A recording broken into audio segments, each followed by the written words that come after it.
Hi అండి. ఎలా ఉన్నారు అందరూ? భోజనాలు చేసి కాసేపు రెస్ట్ తీసుకుంటూ ఉన్నారేమో! ఏం కూరలు చేసుకున్నారు ఇవాళ?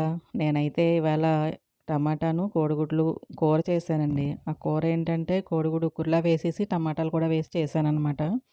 బావుందండి కూర. ఇదే ఫస్ట్ టైం చేయడం కాబట్టి కొంచెం వేరేగా అనిపించింది గానీ రుచి అయితే చాలా బావుంది. ఇలా ఎప్పుడు చేయలేదు నేను. ఇంక తర్వాతేంటి పనులన్నీ పూర్తయిపోయాయండి. వాళ్ళకి క్యారేజీలు పెట్టేసి పంపించేసాను. ఇంట్లో వాళ్ళందరూ క్యారేజీలు పట్టుకొని ఎళ్ళిపోయారు. ఇంక మళ్ళీ ఈవినింగ్ వరకు వాళ్ళకి, మనకి ఏమీ సంబంధం ఉండదు కదా! ఈ లోపల మనం చేయాల్సిన పనులన్నీ పూర్తి చేసేసుకోవాలి.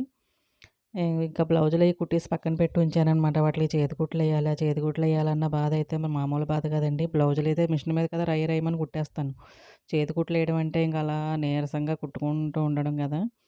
ఇంక చెయ్యాలి. ఇగండి ఇక్కడ టేబుల్ ఇవన్నీ సర్దేయాలనమాట. ఇంకా అంతా దుమ్ము ఎక్కువ పడిపోతుందండి. ఆ దుమ్మంతా క్లీన్ చేసుకోవాలి రోజుని. పై పోర్షన్ కదా గాలికి బాగా వచ్చేస్తుందనమాట. ఇంక ఇవన్నీ క్లీన్ చేసుకొని ఇంక ఇవాళ జాకెట్ల పని కంప్లీట్ చేయాలని పెట్టుకున్నాననమాట. ఏదో ఒకటి చెయ్యాలి కదండీ! రోజు అలా ఖాళీ కూర్చొని కంటే అని చెప్పేసేసి నేను నాకొచ్చిన టైలరింగ్ ఏదో చేస్తున్నాను. మరీ ఎక్కువ కాదులెండి. ఏదో అడపాదడపా వస్తుంటాయి. ఏదో ఒక రూ. 100 వచ్చినా మనం సంపాదించామన్న ఒక ఆనందం ఉంటది కదా!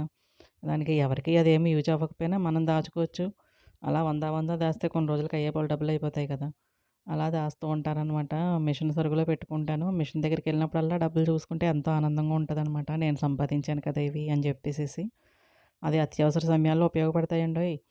ఎలాగంటే ఒక 500కి నోట్‌కి చేంజ్ లేదనుకోండి. నేను 500 తీసుకొని చేంజ్ ఇస్తుంటాననమాట మా ఇంట్లో వాళ్ళకి. అంతే కదా! మన ఊరికనే ఎందుకిచ్చేయాలి? మళ్ళీ ఆ 500 పట్టుకెళ్ళి నేను ఆ మిషన్ సరుకులో దాస్తూ ఉంటాననమాట. చేంజ్ కావాల్సినొచ్చినప్పుడల్లా వాళ్ళు నా దగ్గర చేంజ్ తీసుకుంటూ ఉంటారు. ఇంట్లో మా వారైతే, పిల్లలైతే ఏంటి. లెక్కేనండి ఈ విషయంలో అయితే మాత్రం.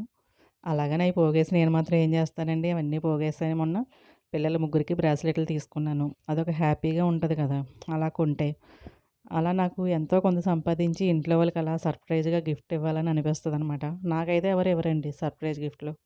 నాకెవరైనా సర్ప్రైజ్‌గా గిఫ్ట్ ఇస్తే బావుండని చూస్తూ ఉంటాను గానీ, ఎవరు ఇవ్వరు. ఇస్తారేమో చూద్దాం భవిష్యత్తులో ఏమన్నా. చెప్పేస్తారమ్మా నువ్వు ముందు కొనుక్కో అని చెప్పేసి. కొనుక్కుంటే సర్ప్రైజ్ ఎలా అవుతుంది? వాళ్ళు తెస్తే సర్ప్రైజ్ అవుతుంది గానీ. అంతే కదండీ! సరేనండి ఇవాల్టికి ఉంటాను. వీడియో నచ్చితే లైక్ చేసి, షేర్ చేసి, సబ్స్క్రైబ్ చేసుకోండి.